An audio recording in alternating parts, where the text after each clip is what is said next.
एक व्यक्ति हमेशा ईश्वर के नाम का जाप किया करता था। धीरे धीरे वह काफी बुजुर्ग हो चला था, इसीलिए एक कमरे में ही पड़ा रहता था।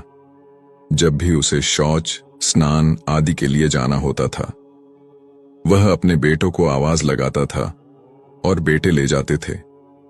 धीरे धीरे कुछ दिन बाद बेटे कई बार आवाज लगाने के बाद भी कभी कभी आते और देर रात तो नहीं भी आते थे। इस दौरान वे कभी कभी गंदे बिस्तर पर ही रात बिता दिया करते थे। अब और ज्यादा बुढ़ापा होने के कारण उन्हें कम दिखाई देने लगा था। एक दिन रात को निवृत्त होने के लिए जैसे ही उन्होंने आवाज लगाई, तुरंत एक लड़का आता है और बड़े ही कोमल स्पर्श के साथ उनको निवृत्त करवाकर बिस्तर पर लेटा जाता है। अब ये रोज का नियम हो गया।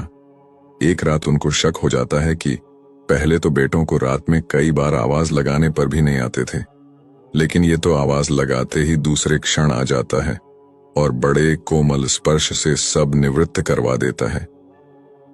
एक रात वह व्यक्ति उसका हाथ पकड़ लेता है और पूछता है कि सच बता, तू कौन है? मेरे बेटे तो ऐसे नहीं हैं। अभी अंधेरे कमरे में एक अलौकिक उजाला हुआ और उस लड़के रूपी ईश्वर ने अपना वास्तविक रूप दिखाया।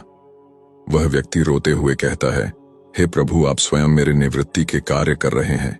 यदि मुझसे इतने प्रसन्न हो तो मुक्ति ही दे दो ना। प्रभु कहते हैं कि जो आप भुगत रहे हैं वो आपके प्रारब्ध है। आप मेरे सच्चे साधक हैं, हर समय मेरा नाम जप करते हैं, इसलिए मैं आपके प्रारब्ध भी आपकी सच्ची साधना के कारण स्वयं कटवा रहा हूं। व्यक्ति कहता है कि क्या मेरे प्रारब्ध आपकी कृपा से भी बड़े हैं? क्या आपकी कृपा मेरे प्रारब्ध नहीं काट सकती है? प्रभु कहते हैं कि मेरी कृपा सर्वोपरि है, ये अवश्य आपके प्रारब्ध काट सकती है, लेकिन फिर अगले जन्म में आपको ये प्रारब्ध भुगतने फिर से आना होगा। यही कर्म नियम है, इसलिए आपके प्रारब्ध मैं स्वयं अपने हाथों से कटवा कर इस जन्म मरण से आपको मुक्ति देना चाहता हूं। ईश्वर कहते हैं प्रारब्ध 3 तरह के होते हैं। पहला मंद, दूसरा तीव्र प्रारब्ध तथा तीसरा तीव्रतम मंद प्रारब्ध मेरा नाम जपने से कट जाते हैं। तीव्र प्रारब्ध किसी सच्चे संत का संग करके श्रद्धा और विश्वास से मेरा नाम जपने पर कट जाते हैं, पर तीव्रतम प्रारब्ध भुगतने ही पड़ते हैं। लेकिन जो हर समय श्रद्धा और विश्वास से मुझे जपते हैं, उनके प्रारब्ध मैं स्वयं साथ रहकर कटवाता हूं और तीव्रता का एहसास नहीं होने देता हूं। प्रारब्ध पहले रचा पीछे रचा शरीर, तुलसी चिंता क्यों करे, भजले Shri Raghubir. Destiny was created first and the body was created behind.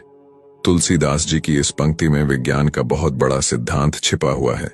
ये बताता है कि पहले भाग्य का निर्माण होता है, उसके बाद शरीर बनता है। विज्ञान के इस गहरे रहस्य की खोज आर्षियों ने हजारों साल पहले कर ली थी।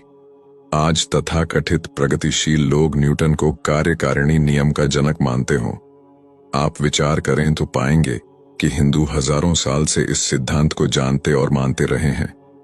न्यूटन का सिद्धांत है कि हर क्रिया के विपरीत समान प्रतिक्रिया होती है। हमारा अध्यात्म कहता है कि जो बोओगे उसे काटना ही पड़ेगा। मनुष्य लाख जतन कर ले, कर्मों के फल से बच नहीं सकता है।